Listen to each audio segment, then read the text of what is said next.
Olá, bem-vindo, bem-vinda a mais uma entrevista aqui no Prazer Carnal. Você sabe, nossos temas são muito variados: filosofia, literatura, educação, leitura, história, assuntos que nos fazem sempre pensar, assuntos para provocar. Se você quer refletir comigo e com a minha equipe, nada melhor do que se inscrever no canal, tocar o sininho para receber a notificação e toda vez que tiver um conteúdo novo, você vai estar então absolutamente atualizado. Hoje, o assunto é tecnologia, redes sociais, marketing digital. Se você está vendo esse vídeo, você provavelmente tem acesso a uma rede social. O próprio YouTube é uma forma de interagir, afinal, aqui embaixo você pode deixar o seu comentário, que, aliás, eu gosto muito mesmo de ler. A entrevista de hoje é para todos os públicos, não importa quantos seguidores você tenha. A atenção ao que você escreve ou mostra é fundamental. Um comentário mal interpretado pode motivar críticas, ataques e o temido cancelamento. Nos perfis de influenciadores digitais, instituições ou empresas, a preocupação é ainda maior. Um erro é capaz de destruir uma imagem construída durante anos e provocar também, por que não dizer, prejuízos milionários. No mundo das redes sociais, a febre do momento é o Clubhouse, um aplicativo de conversa por voz só para convidados. A escassez gerou vontade em muita gente se juntar a essa onda. Mas será que vale a pena dedicar o pouco tempo que a gente tem ainda para mais uma rede social? Mais uma moda do qual ninguém mais vai se lembrar daqui a algum tempo?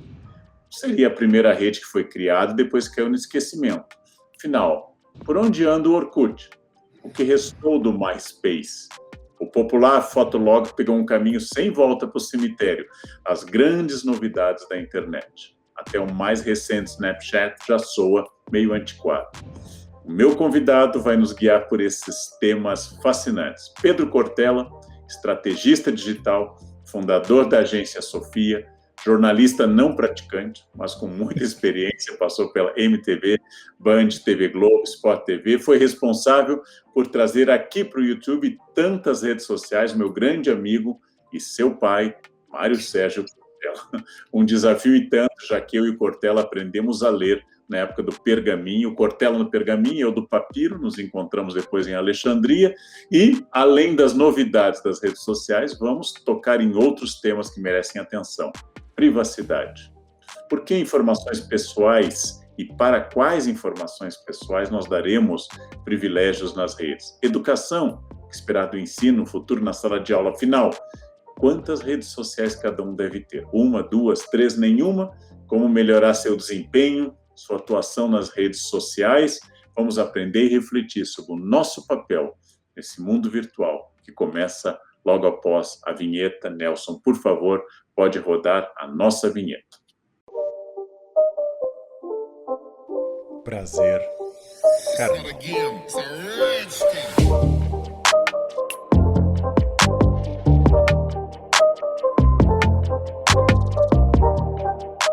Ô Pedro, muito obrigado por ter aceitado o convite. A primeira pergunta é técnica, ela pressupõe a sua reflexão, seus cursos superiores. Como é que tá papai?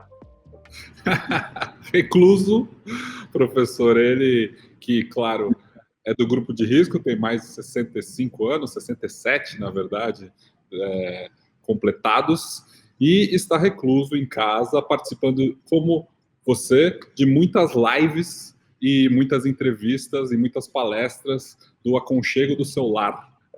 Mas está bem, está com saúde e, como sempre, lendo, estudando e acompanhando bastante tudo que acontece por aí.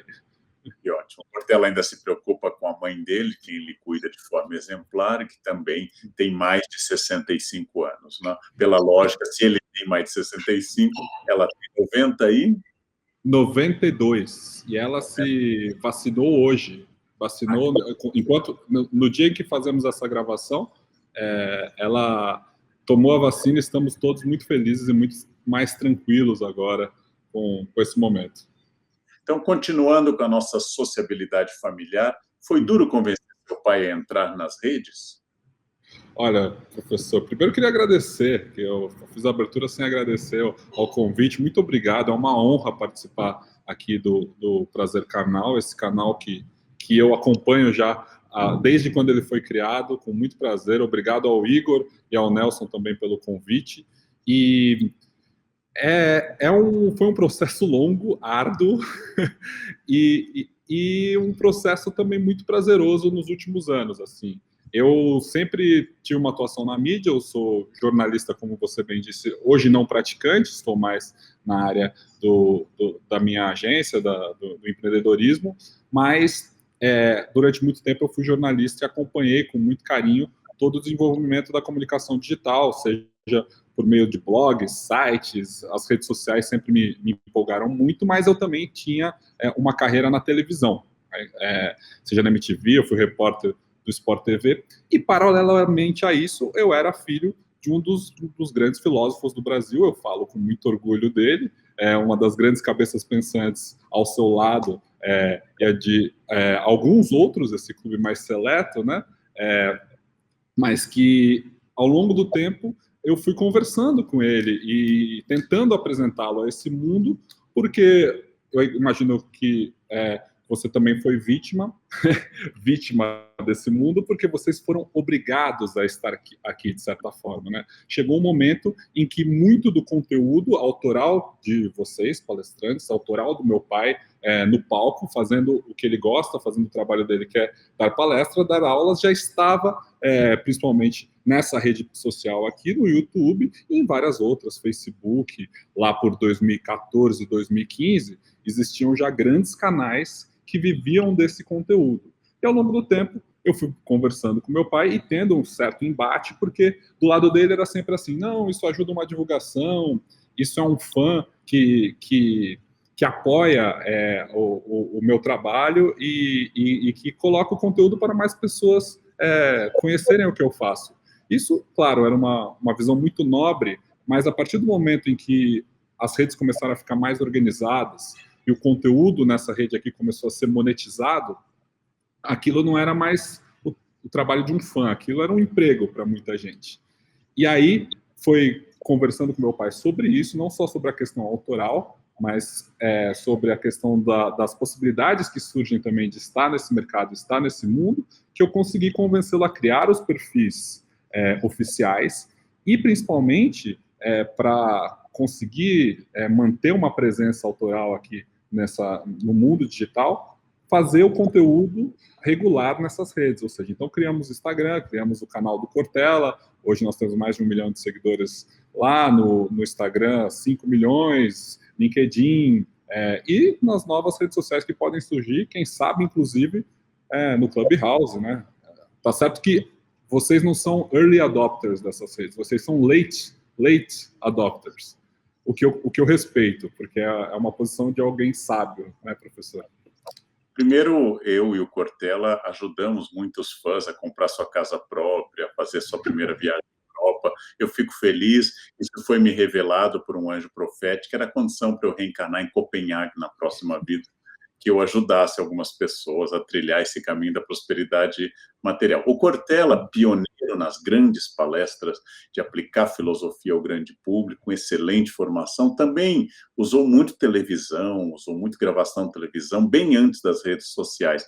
Mas eu queria falar exatamente sobre, você citou o Clubhouse, e a busca pelo aplicativo no Google se multiplicou por 6 em uma semana. Você podia explicar para nós que aplicativo é esse? Muito bem, professor. Eu estou vindo de um final de semana imerso nessa nova rede, que foi realmente ao longo da semana passada que ela explodiu aqui no Brasil. E, claro, no primeiro momento, quem entrou ali foram as pessoas do mercado, do marketing digital, do empreendedorismo, e, claro, seguido pelos influenciadores, pelas pessoas de grande relevância. Voltando um pouco, essa rede ela já tem quase um ano, ela foi criada ainda no primeiro semestre do ano passado, e o intuito inicial do Clubhouse, na verdade, é uma rede para músicos. É uma rede para músicos conseguirem tocar à distância. Se você olhar a figura do aplicativo, ela tem um músico estampado, um músico negro com uma guitarra. E o grande diferencial dessa rede é justamente a capacidade do áudio chegar em tempo real nas pessoas. Parece que você está falando no telefone. Você, professor, como músico, sabe a necessidade do tempo preciso para que os músicos possam se acompanhar. Essa rede, pela primeira vez, ela permite isso, a distância, não importa a distância, com áudio. Então, as conversas hoje lá, a partir do dia 2 de fevereiro, o Elon Musk, CEO, fundador da Tesla, do SpaceX, esse inovador lá do Vale do Silício, ele participou de uma conversa no Clubhouse, tweetou sobre isso, e isso fez o aplicativo explodir para essa nova área, que é justamente o encontro de pessoas, o bate-papo, a mesa de bar, digamos, virtual, em tempo real, em que as pessoas podem acompanhar como se fosse um podcast ouvindo, mas a parte mais legal é você estar ali discutindo, e claro, como ela é uma rede hoje restrita ao iPhone, ela ainda está em testes, né? A gente fala que ela está em beta, e então ela não tem o software desenvolvido para todas as plataformas, para todos os celulares, o Android. Então, como existe essa questão do iPhone, existe essa questão de só quem entra tem só 2 convites para distribuir. Então, esses convites estão sendo negociados aí porque elas valem ouro, porque as pessoas hoje que estão lá dentro são influenciadores, pessoas que têm relevância no mercado digital. Então, cria essa sensação de que estamos do lado de fora de uma grande festa VIP, se você ainda não entrou no Clubhouse, né? Isso gera uma escassez, que é o termo do mercado, ou seja, poucas pessoas estão lá dentro, então eu quero estar lá dentro. Uma questão mais sociológica, psicológica de pensar isso, mas cria, na verdade, um alto valor para essa rede. Então, hoje, ele é o aplicativo mais baixado na Apple Store e, realmente, as conversas que estão acontecendo lá têm um nível de informalidade que, por exemplo, não tem nessa live, porque não tem a questão da imagem, né, professor? Aqui nós tivemos que montar um cenário, nós tivemos que organizar a luz, tem uma questão de marcar uma hora para começar, hora para começar. Lá, a conversa está rolando ad eterno. Pessoas entram, pessoas saem, os temas, as salas são criadas de acordo com temas, então tem gente discutindo sobre, principalmente no Brasil hoje, marketing digital, cultura da influência, redes sociais, mas eu já vi salas sobre veganismo, salas sobre desenvolvimento pessoal, enfim. São vários nichos que estão povoando aos poucos essa rede e ela é altamente viciante. A média do tempo dos usuários por semana é de 11 horas. Então, assim, é muito difícil você sair porque existe aquele medo de estar perdendo uma conversa muito importante. E ao contrário do que acontece aqui no YouTube, lá o bate-papo não fica gravado. Interessante, mas como nós estamos acostumados com imagens, com vídeos, com memes, com coisas assim, eu não vou pedir profecia, mas você acha que uma comunicação só por voz, você é capaz de imaginar que isso seja fogo de palha ou ela vai dobrar a internet a um novo padrão? Existe algo muito especial no Clubhouse, que é justamente essa questão do improviso, do fato de você não conseguir produzir aquilo que você está colocando ali. As redes sociais existem uma maquiagem nelas, né, professor? Eu posso contratar um grande designer, uma grande equipe para fazer os meus posts do Instagram, eu posso contratar um estúdio de gravação para fazer os meus vídeos do YouTube, roteiro, é tudo uma coisa muito mais pensada. O Clubhouse, eu acho que o grande mérito dele hoje é o fato de nesse momento, ele está extremamente valioso, porque as pessoas que estão lá geram um network que você não teria acesso tão fácil nas outras redes, e o áudio torna aquilo tudo muito, muito aberto, ou seja, quem está lá hoje entregando valor nas salas, está entregando valor em tempo real pela voz. Isso eu acho que é um elemento que não existe nas outras redes, e de certa forma, todo mundo viu o que aconteceu com os podcasts ao longo dos últimos anos, aqui no Brasil principalmente. Então, para o público em geral, se isso realmente estourar, e a previsão é que em abril o aplicativo chegue para todos os outros formatos de celular, para o Android, né?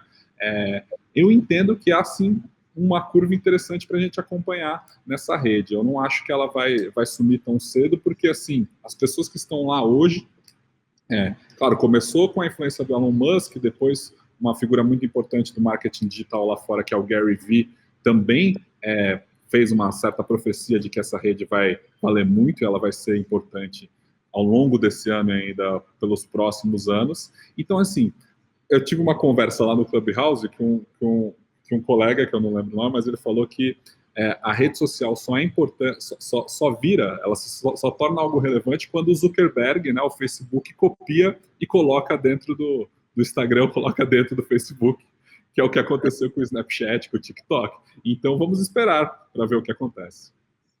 Interessante, porque hoje também a gente debate muito privacidade, todo mundo viu o documentário Dilema das Redes, a gente não paga para usar a rede social, a moeda é a atenção do usuário. Aliás, eu acho curioso, você já refletiu certamente sobre isso, que a gente só usa o usuário em 2 ocasiões, para quem usa drogas ou redes sociais. Então, acho muito interessante aplicar a mesma palavra. Você citou o número de horas que uma pessoa passa, por exemplo, nessas novas redes viciantes. Eu fiquei feliz de ter lido Descartes, Kant e Hegel antes das redes sociais, porque talvez hoje não tivesse mais tempo para poder lê-los, né? Então, você acha que quanto da nossa vida os donos das redes sabem ou querem saber?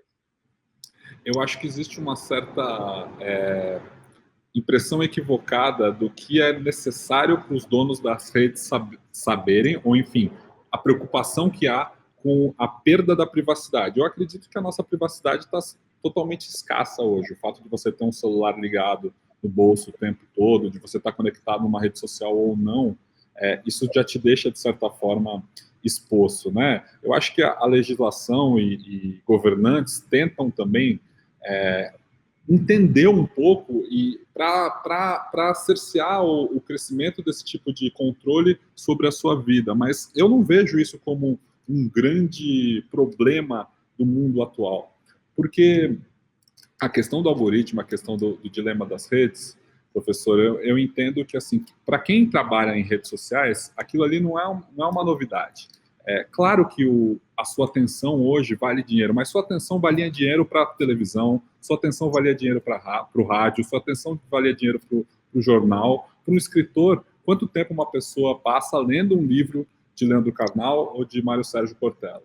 Então, assim, a atenção das pessoas sempre foi algo valioso.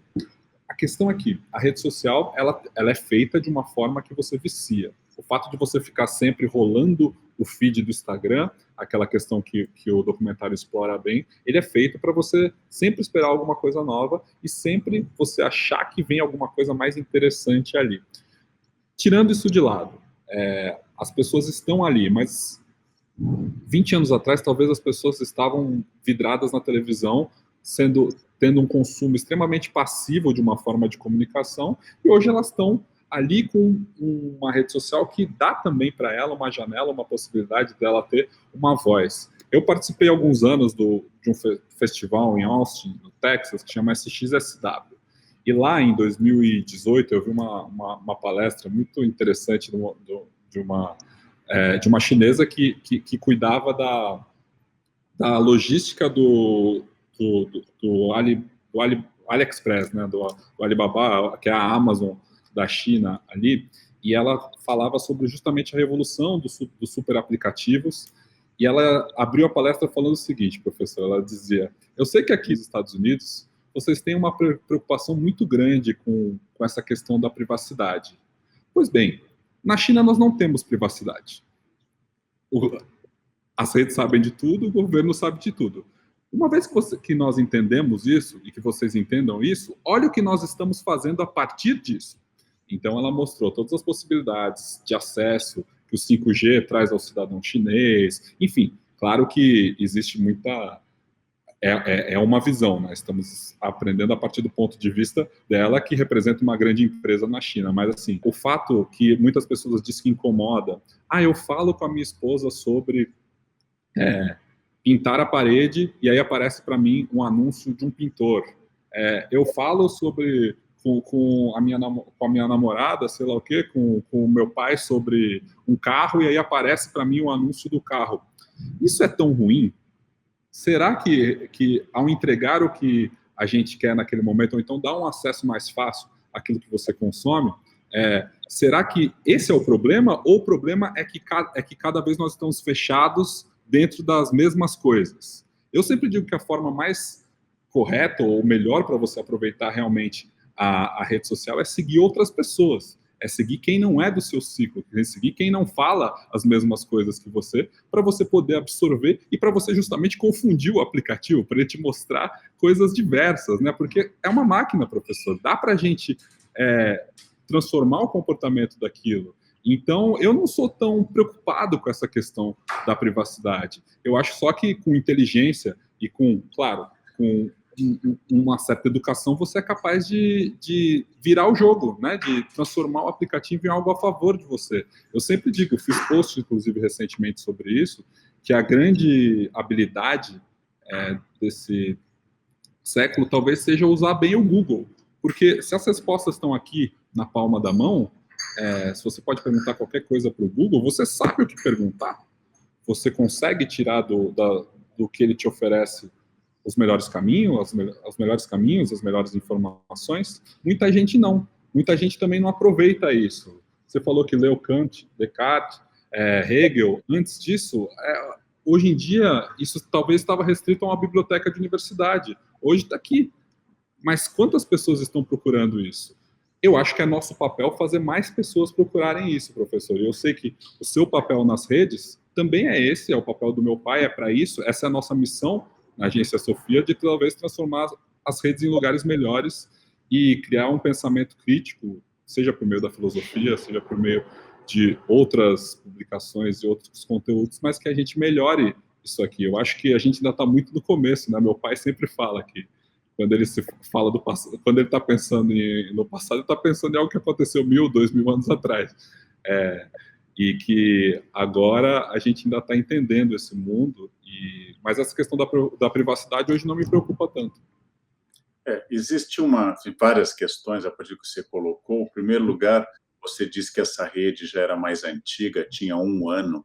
Então, confirmando a ideia do seu pai, que a temporalidade de alguém mais jovem ligado às redes é um pouco mais temporalidade de queijo Minas. Assim, passa 2 a 3 semanas, já tem que jogar fora, né? Então, com certo otimismo. Então, em primeiro lugar, tem uma noção de tempo. Outra é uma noção muito realista de ideia de intimidade, essa grande invenção burguesa do século XIX, porque uma vez eu pensei nisso quando uma pessoa me disse que tinha muito medo de como podia ser invadida no que ela conversa. Eu olhei para aquela pessoa e pensei, mas quem se interessaria? Quem ia extrair dessa pessoa informações, já que, como a maior parte de todos nós, a vida dessa pessoa não é de notável consumidora, não é de extraordinária consumidora, que você pudesse querer um pouco desse consumo e assim por diante. Mas um risco fora da brincadeira que eu vejo é que você descreve o Google, de fato, que a gente tem que aprender a usar. Mas quem decide, independente da minha habilidade, quais informações priorizar, quais negar e quais estarão em primeiro lugar, é o sistema pago. Então, de fato, as bibliotecas a gente tinha que procurar.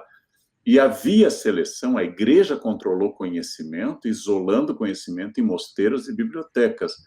Mas o Google talvez seja um mosteiro ainda mais poderoso, porque ele nega a algumas pessoas acesso. Ele diz quais são os produtos que vão ser mais vendidos. Ele pode vender isso. Então, não é um pouco menos neutro do que isso. De fato, as pessoas podem ter acesso a pessoas que nunca teriam em outra ocasião, mas quem paga mais ficará mais exposto. Aí funciona como o nome da rosa. Se Frei Jorge decide comer um livro, ninguém vai ter acesso ao livro de Aristóteles sobre a comédia, né? Como a fantasia que Humberto Eco criou. Mas eu quero pensar, exatamente como estrategista digital que você é, como é que se poderia orientar os nossos espectadores? Qual é a melhor rede social para cada finalidade? Ou seja, o que publicar nos stories, o que publicar nos reels, o que twittar, qual é a comunicação mais eficaz, efetiva para cada plataforma, na sua percepção? É justamente isso, né, professor? Eu sempre pensei as redes sociais como algo que passa de uma forma horizontal, assim. Eu acredito que quem tem bom conteúdo deve estar em todas as redes sociais de alguma forma. Como estar nelas é particular de cada rede. Mas, por exemplo, falando do conteúdo do Cortella, falando do seu conteúdo próprio, Leandro Carnal funciona na tela da CNN, funciona numa página de livro, funciona numa coluna de jornal, funciona numa coluna de rádio, funciona no Stories do Instagram, funciona num vídeo pro feed, numa foto. Ou seja, o bom conteúdo, ele é perene. Ele vai bem em todas as redes sociais. Então, assim, o importante... É mais de 2 semanas, né? Perene. Exatamente. Perene, eterno, até um mês. Não, eterno que vai além. Nós começamos já há alguns anos e nós temos bons resultados em todas as redes sociais. E você também, professor. Você tem que... Há uma questão que é a adaptação do formato. O formato, ele vai ser diferente em cada rede. Por exemplo, o que deve ir no feed do Instagram hoje? Ou seja, aquilo que você entende que é importante para a sua audiência. Aquilo que você quer comunicar, que talvez está ligado ao seu negócio ou de certa forma, aquilo que você faz mais diretamente, a sua profissão. Isso vai para o feed do Instagram, seja ele em vídeos de 1 minuto ou mais. O IGTV, que é o vídeo um pouco mais longo do Instagram, a duração dele, média, no máximo, a retenção que a gente vê é de 3,5 minutos a 5 minutos. Mas, assim, fotos que você queira colocar no feed, elas são fotos que você queira olhar para elas e que tenham um conteúdo ali que você possa voltar daqui a 1 ano e aquilo ainda ser relevante. Aquilo tem que ter uma perenidade. Hoje o feed é uma vitrine, é algo que você coloca para ficar lá. Já o Stories é algo efêmero. O Stories é para você colocar o seu almoço, o Stories é para colocar o seu eventual encontro, que acontecia muito mais antes da pandemia, mas Stories é para você contar algo que aconteceu no seu dia, para você mostrar que está chovendo. É aquela efemeridade do dia a dia que as pessoas gostam também. Agora, para quem quer trabalhar com o Instagram, o feed é onde vai o seu negócio, o seu esforço para as pessoas encontrarem você, né? O feed é isso. O Reels, que é uma outra forma de se posicionar no Instagram, é onde o Instagram copiou o TikTok para diminuir o alcance dessa rede. Mas então o Reels hoje ele entrega muito. Então se você quer ser conhecido hoje no Instagram, faça muitos Reels. E aí, o importante é você fazer para os outros. Não faça conteúdo só para você. Faça conteúdo que seja interessante para a sua audiência. Já no YouTube, vídeos mais longos, lives. O YouTube é uma rede de retenção. É aqui que as pessoas estão trocando a televisão por assistir conversas como essa, mais longas no YouTube, vídeos mais produzidos de mais de 10 minutos, 15 minutos, 20 minutos. O YouTube, ao longo do tempo, mudou muito, mas hoje ele tem essa característica do conteúdo mais longo. O LinkedIn é uma rede profissional, é uma rede que tem um algoritmo muito agradável para as conexões, assim, você consegue postar uma coisa lá e ela tem uma vida muito mais longa do que no Instagram e no Facebook, por exemplo. Então, o LinkedIn é a rede para você escrever bons artigos, para você mostrar realmente o seu lado profissional, as suas habilidades profissionais. É uma rede para você se posicionar no seu mercado profissional, fazer contatos B2B, business to business, ir atrás de colocações profissionais, de emprego, mas não só para isso. Muita gente acha que o LinkedIn é só para você entrar quando você está desempregado e lá você vai encontrar uma oportunidade. Não é só isso. O LinkedIn é relacionamento, o LinkedIn é networking. E é uma rede muito importante para isso em todos os mercados. O Facebook hoje ele é uma rede menos importante no espectro, falando do Brasil, assim. Mas, claro, ainda tem muita gente lá. E o Facebook, como ele está hoje atrelado ao Instagram, por exemplo, muitas publicações, não só do Cortella, mas dos outros clientes da agência Sofia, eles são feitos para o Instagram, mas eles também replicam no Facebook. O Facebook ele gera uma discussão, ele está muito ligado à polarização política hoje, ele tem... Mas, assim, o futuro que os criadores do Facebook hoje enxergam para ele são os grupos fechados. Dentro dos grupos fechados e das comunidades ainda há muito valor, ainda há muita troca, né? Existem comunidades que são monetizadas, que você paga para fazer parte. Então, dentro desses grupos ainda tem muita validade do Facebook. Assim, muita gente acha que é uma rede que morreu, que é uma rede que que ninguém mais olha, assim, principalmente as pessoas que já estão mais imersas no Instagram, que hoje é a principal rede do Brasil, tanto para influenciadores quanto para usuários. E o TikTok, finalizando, é essa rede que começou com os mais jovens. Eu confesso que a gente ainda não, na agência, não entramos com os nossos clientes a fundo no TikTok. Por quê? Porque o nosso core do público, ele é um público, eu estou falando uma linguagem de marketing que não precisa, né? Core. A essência do nosso público, ela é pessoas acima de 30 anos, 35, que são as pessoas que mais acompanham os professores, palestrantes que nós temos na agência Sofia. Então, o TikTok ainda não é uma rede extremamente relevante para a gente, apesar de que já há perfis que homenageiam o Mário Sérgio Cortella, homenageiam provavelmente lá do canal e pegam os conteúdos que estão aí nas outras redes e colocam lá, e às vezes você vai chegar uma mensagem aí no seu WhatsApp, professor, dizendo, vi um vídeo ótimo seu no TikTok, ou um texto, uma coisa que acontece muito com meu pai, né? Vi um texto seu que fala, sei lá, xícara de café, ou então uma outra que surgiu outro dia. Enfim, o Cortella é a nova Clarice Lispector das redes sociais, e acredito que você também, né, professor? Isso você quer dizer que, como Arnaldo Jabor, William Shakespeare, Clarice Lispector, as pessoas atribuem textos a gente. Eu tenho, diferente do Cortella, que atribui textos inteiros a ele, é mais comum que uma citação feita em palestra. Por exemplo, eu cito que a consciência nos torna covardes, que é o Hamlet do Shakespeare, e aparece como meu.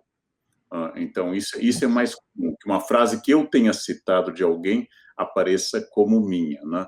É a famosa diluição da autoria que os comunicólogos tanto previam há tantos anos. Se alguém lhe pergunta assim de forma seca e direta, existe o segredo do sucesso nas redes? Existe, entregar valor. O segredo do sucesso das redes é você entregar um conteúdo que seja interessante para alguém. E eu acredito muito no infotenimento, né? Na informação que seja entretenimento, ou seja, na educação que seja entretenimento. Eu acredito muito no poder das redes sociais para a educação, porque, de certa forma, o começo das redes sociais, ou seja, quem dominou isso num primeiro momento, são pessoas que não estão, não têm a educação formal, ou seja, isso não é uma fala preconceituosa, mas muito do que é popular hoje gera questões ruins para o mundo, né? Muito do que está rolando nas redes sociais, hoje a gente vê as causas aí, efeitos na política, efeitos no nosso dia a dia, efeitos na negação da ciência, efeitos na negação em revisionismo histórico. Isso eu acho uma coisa muito ruim. E eu encaro que o segredo do sucesso nas redes é justamente a educação aliada ao entretenimento. Porque quando as pessoas entenderem que elas podem aprender algo valioso aqui, aprender algo aplicável para a vida e que seja, de fato, gabaritado, né? Que seja correto, que seja baseado em fatos reais ou em ciência, mas, enfim, eu acredito que esse é o segredo do sucesso para as redes. É uma comunicação fácil e uma comunicação de valor. Os donos das grandes redes sempre juram que tentam evitar, mas o discurso de ódio é moeda corrente no ambiente online. O que você orienta as pessoas a fazer na hora de publicar um simples tweet, por exemplo? Redes sociais são ferramentas polarizadoras, né, professor? Elas criam polarizações enormes e hoje a gente sofre os efeitos no mundo real dessas ferramentas polarizadoras.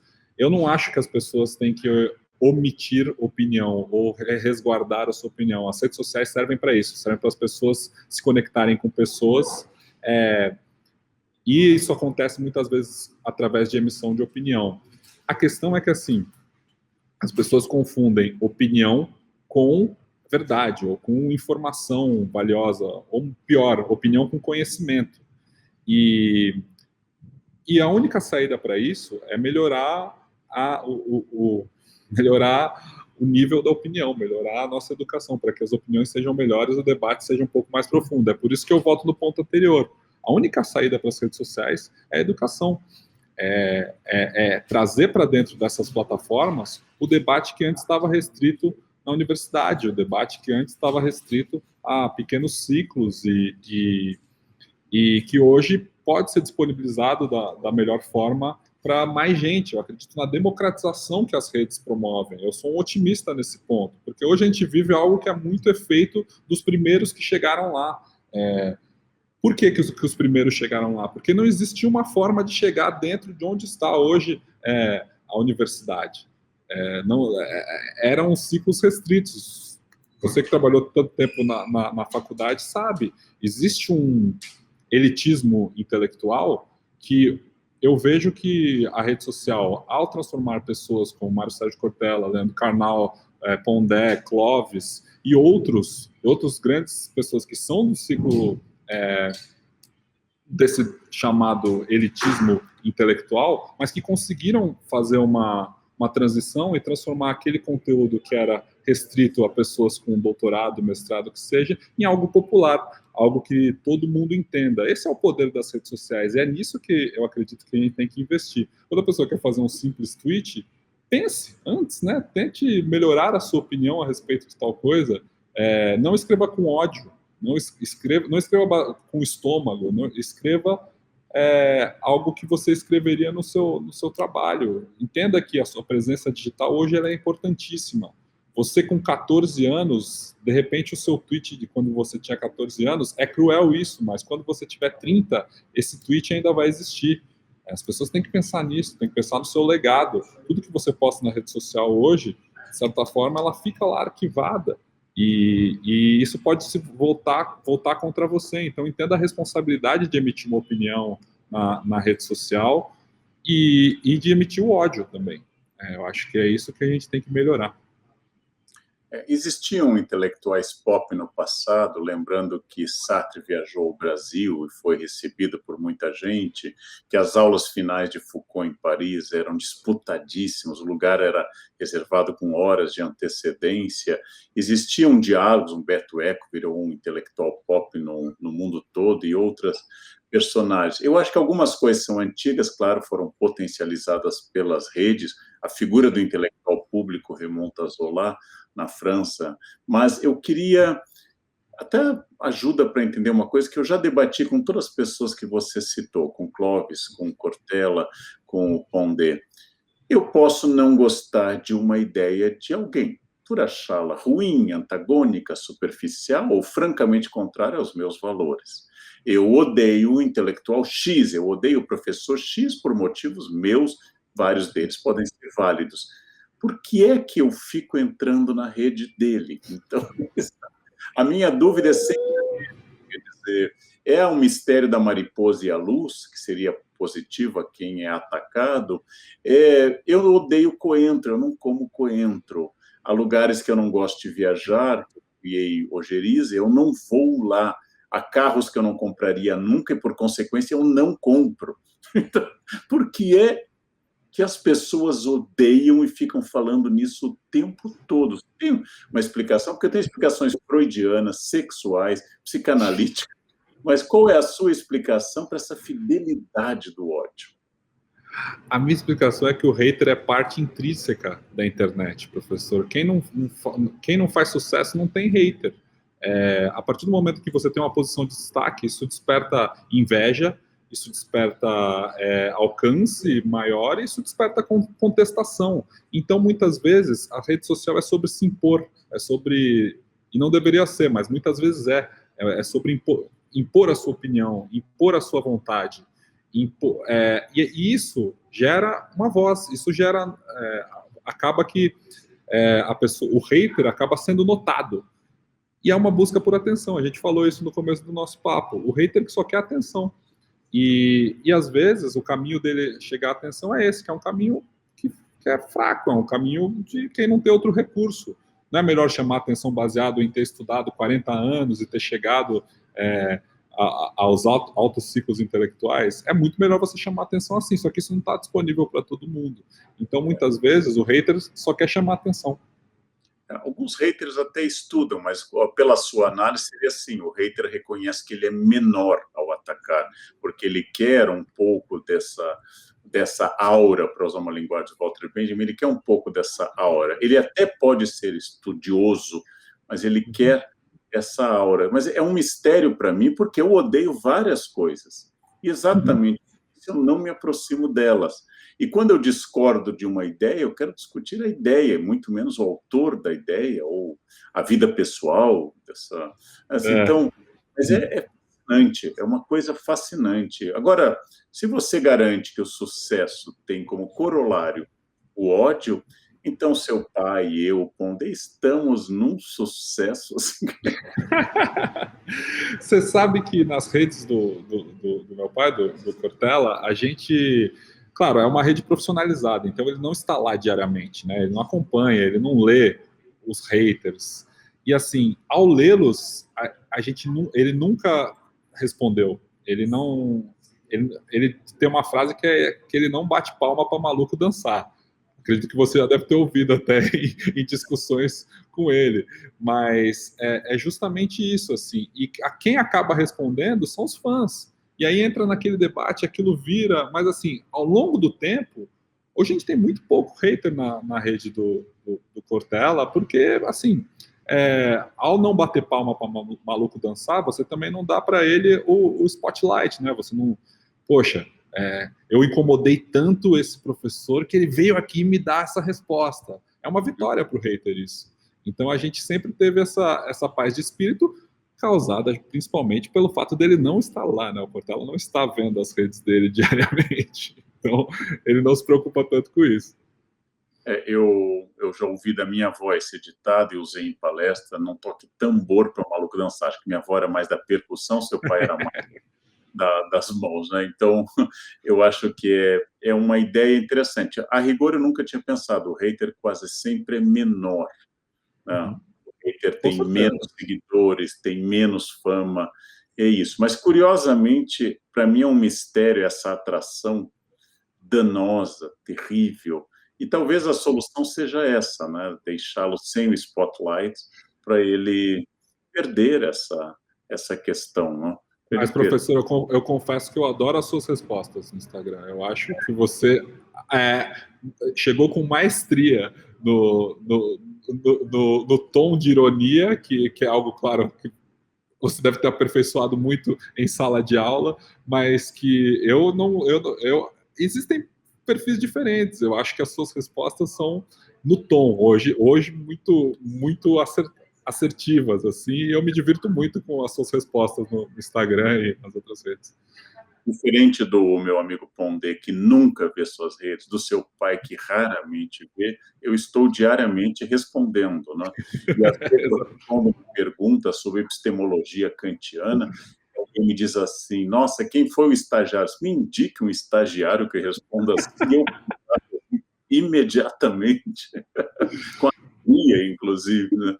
Alegria. Mas quando eu posso, de manhã cedo, antes de eu sair para correr, entre 4, 4h30, às vezes até 15 para 5 da manhã, eu respondo, gosto de ver alguma questão. Mas, de fato, quando vem um ódio que você sente que tem uma questão existencial, né, é aquilo que eu já brinquei.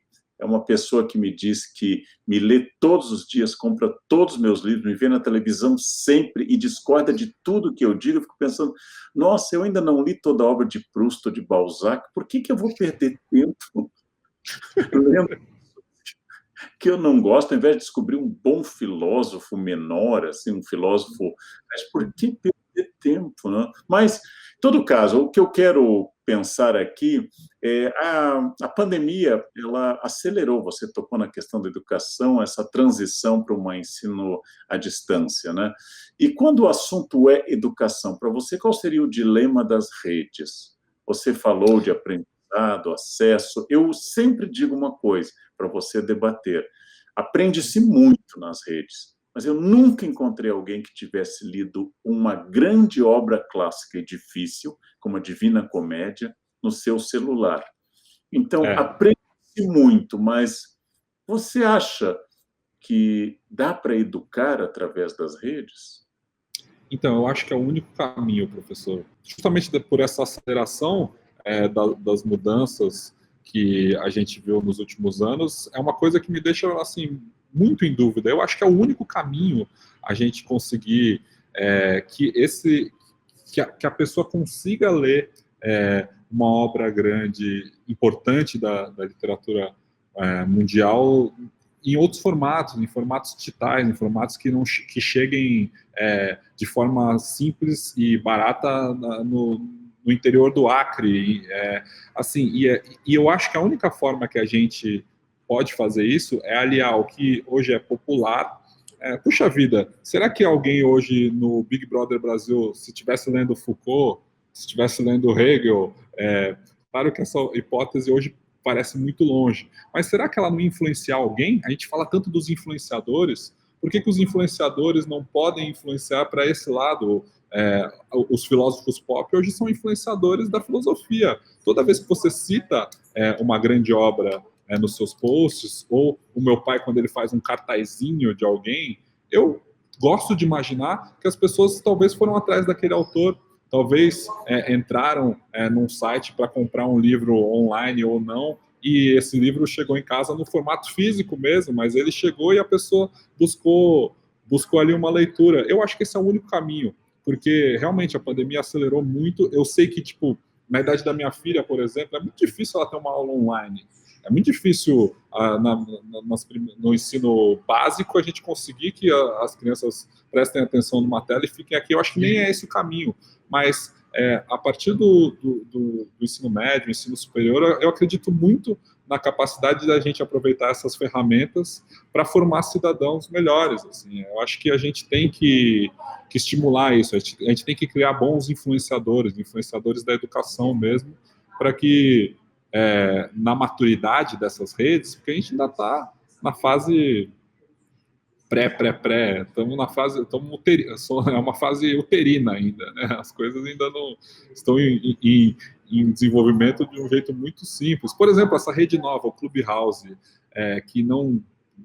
que assim, ela não precisa de imagem, ela não precisa de uma conexão muito boa para você ter uma boa qualidade de áudio em tempo real. As discussões ali acabam sendo mais fáceis, assim. E aí, com a chegada do 5G, e depois que vem a 6G, 7G, assim, a tecnologia é uma conversa que eu sempre tive muito com meu pai. O que eu sei? Eu sei que as pessoas não vão voltar. As pessoas não vão largar isso aqui, ou o que sai disso daqui de outra forma, vão pegar no ar, sei lá, vão implantar um chip. As pessoas não vão voltar.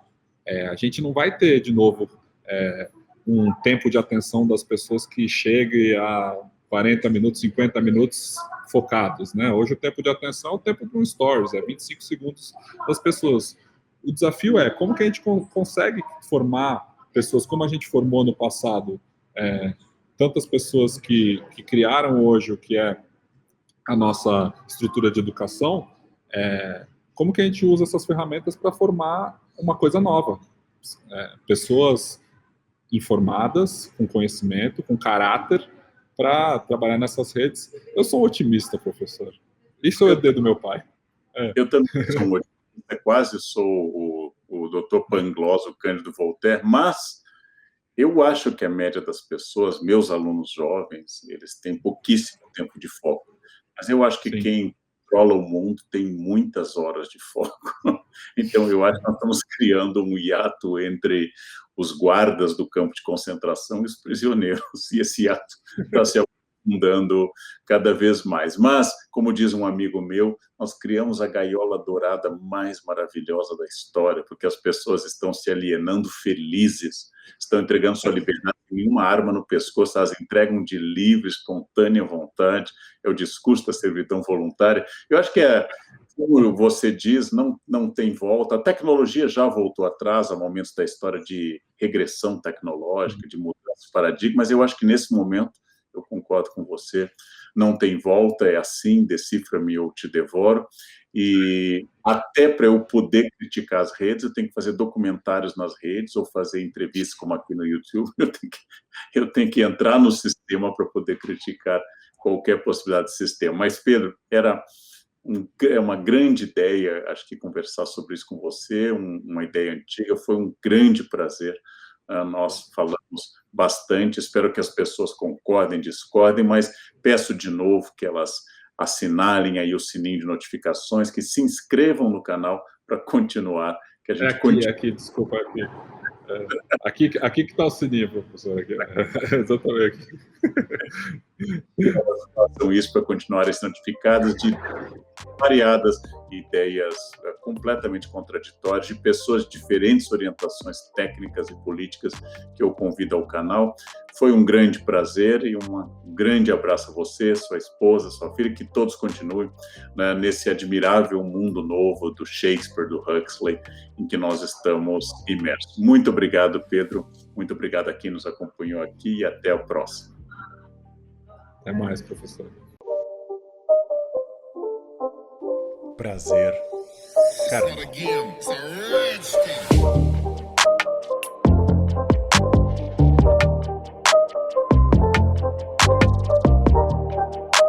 Pô, eu quero falar que eu vou guardar no meu coração para sempre esse papo, professor. Muito bacana mesmo. Muito obrigado pela oportunidade. No coração nós vamos guardar um stand no futuro, uma ponte. Ainda mais eu que se não cuidar do meu peso, né? Porque sabe que tem um fator aí. Ô, professor, essa é aquela entrevista de filho em que eu vou falar que vocês podem usar um clickbait, assim, as verdades sobre Cortella. Filho fala tudo.